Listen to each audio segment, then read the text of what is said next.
El yoga ha cambiado la vida de muchos, de muchas personas, entre ellos del director francés Emmanuel Carrère. E incluso le valió el premio Princesa de Asturias de las Letras este año. Yuridia Sierra pudo platicar con él horas antes del anuncio de este reconocimiento. Monsieur Carrère, parce que à la même fois, vous commencez par nous partager votre expérience avec le yoga, mais votre connaissance du yoga, de la pratique spirituelle et physique du yoga. Mais en fait, vous allez aux abîmes qui vous ont précédés et puis suivis.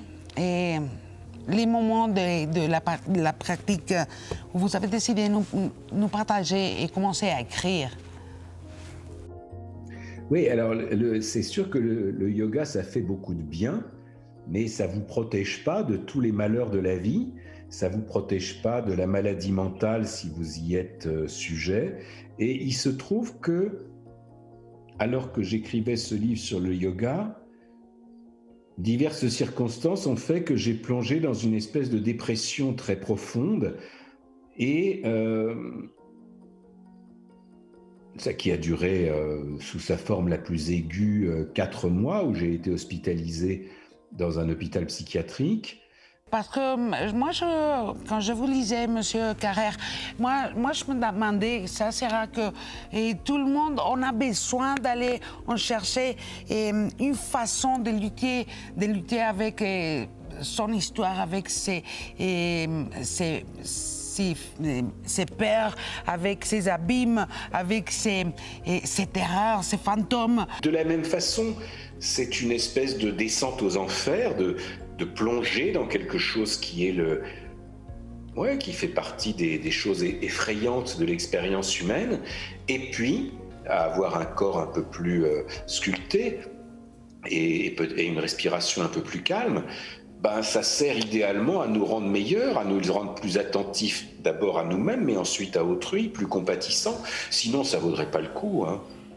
Un contexte comme ce que nous, dans tout le monde, sommes en train de traverser, la pandémie, bien sûr, et la pratique du yoga en particulier, et dans notre beaucoup, mais ils ont été très populaires, ils ont aidé beaucoup de personnes. Et alors, vous croyez que ça va changer un peu le contexte auquel on est socialement, politiquement et partout? Déjà, il y a quand même un avantage du yoga dans une circonstance comme ça, c'est que vous pouvez le faire chez vous. C'est que vous avez besoin de très très peu d'espace pour faire ça. C'est vraiment si vous voulez, dans période de pandémie, c'est difficile de jouer au rugby, mais le yoga, vous pouvez en faire vraiment dans n'importe quelle circonstance. Au fond, ce que ça vous demande, c'est l'espace correspondant à la taille d'un tapis de yoga. Je sais pas. Vous savez, vous? Non, c'est moi qui vous demande. Vous savez pas. Et dans ce temps qu'on parle toujours aussi de la santé mentale, c'est merveilleux d'aller lire yoga, et pas seulement pour tout ce qu'on a déjà parlé, mais aussi parce que l'invitation qu'on presque n'a jamais, personne ne l'a fait, et d'aller chercher à l'intérieur de soi-même.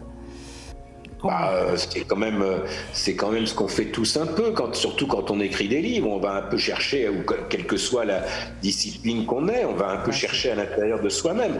Généralement, à l'intérieur de soi-même, on trouve beaucoup de choses pas très agréables, ça c'est sûr. L'intérieur de soi-même n'est pas un lieu très sûr, ni soi-même une très bonne compagnie.